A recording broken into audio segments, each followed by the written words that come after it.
হ্যাঁ, আইপিএল লাভবান হতো, কিন্তু আমরা কিভাবে লাভবান হব? চেন্নাই সুপার কিংসের হয়ে আইপিএল যাত্রাটা খারাপ কাটছে না মোস্তাফিজুর রহমানের। 7 ম্যাচে 12 উইকেট শিকার করেছেন টাইগার এই পেসার। এর মধ্যে বেশ কয়েকটি ম্যাচে দলের হয়ে গুরুত্বপূর্ণ ভূমিকাও রেখেছেন। অবশ্য আর বেশি দিন টুর্নামেন্টটি খেলতে পারছেন না ফিজ। আইপিএলের জন্য মোস্তাফিজকে 30 এপ্রিল পর্যন্ত অনাপত্তিপত্র দিয়েছিল বাংলাদেশ ক্রিকেট বোর্ড।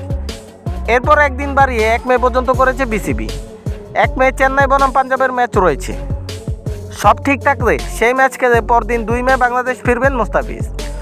মূলত জিম্বাবুয়ের বিপক্ষে সিরিজে মোস্তাফিজকে খেলানোর পরিকল্পনা বিসিবির। তাই আইপিএলের পুরো আসরের জন্য মোস্তাফিজকে এনওসি দেয়নি বোর্ড। কয়েকদিন আগে মোস্তাফিজকে আইপিএলে না খেলিয়ে জিম্বাবুয়ে সিরিজ খেলানোর ব্যাখ্যা দিয়েছেন বিসিবির ক্রিকেট অপারেশন বিভাগের প্রধান জালাল ইউনুস।